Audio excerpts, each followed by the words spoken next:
কোথায় অফিসে নিয়ে জি ওই তুমি কি জানো যে ওই যে শারমিন নামের যে মেয়েটা ক্লাস স্যার, জি স্যার। এইটে যে পড়ে জি ও তো 2 দিন যাবত স্কুলে আসছে না। স্যার, ওর তো বিয়ে ঠিক হয়ে গেছে। বিয়ে ঠিক করা আছে।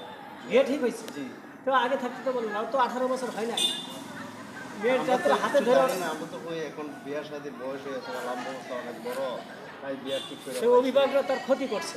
ঠিক আছে চলো তো যাই। হ্যাঁ আছে তো, যাই চলেন তো দেখি গার্জেন।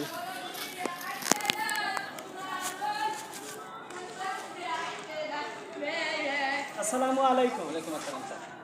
স্যার কি মনে করি স্যার? আমি তো আসছি আপনার কাছে আসলে অনেকটা জরুরি বিষয় নিয়ে আসছি। জি তো শারমিন তো গত 2 দিন যাবত স্কুলে যাচ্ছে না। স্যার ওর বিয়ে ঠিক হয়ে গেছে। তো ওর বিয়ে ঠিক হলো, আমরা স্কুল টিচার জানলাম না। ওর তো ক্লাস 8 পড়ে, ওর বয়স তো সবে মাত্র মনে হয় 14 থেকে।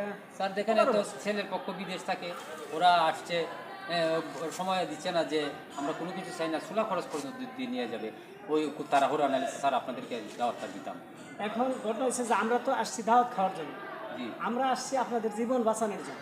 জি কারণ ও হলো ছোটো মেয়ে, বাল্য বিয়ে দিলে যে কী কী ক্ষতি হয় এটা কি আপনি জানেন? জি না স্যার। জানেন না।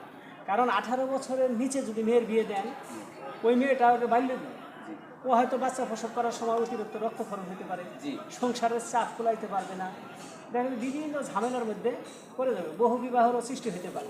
জি স্যার। স্বামী দেখা গেল ওরা আবার আরেক জায়গায় বিয়ে করতে পারে, বাচ্চা প্রসবের সময় দেখবে একদম স্বাস্থ্য যেভাবে আছে ওইভাবে থাকবে না, জি স্যার। মানে ভেঙে একটা নষ্ট হয়ে যাবে।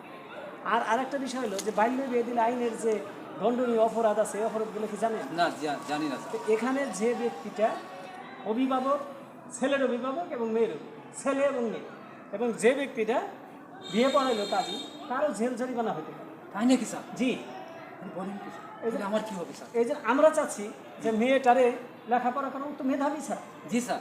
আমরা আপনাদের কথা দিলাম ও ভালোভাবে লেখাপড়া করুক, এসএসসি পাস করলে তোর মোটামুটি 18 বছর। হ্যাঁ ঘরে একটা কিছু স্যার ফোন দিয়েন ছেলের পক্ষ একটু জি জি, বলবেন আমরা আমার পক্ষ বুঝাবো থেকে। ইনশাল্লাহ। আপাতত আপনারা বন্ধ থাকেন, বলবেন ঠিক আছে স্যার, আপনি স্কুল আমার- টিচার আসছিল, আপাতত আমরা বিয়ে দিতাম। তাই স্যার, দেখেন স্যার আমার কোনো সমস্যা হয় না তো? না সমস্যা হয়নি, ঠিক আছে, ইনশাল্লাহ, হ্যাঁ আমরা জি। বলে দেবো বাল্য বিয়ে দিবেন না।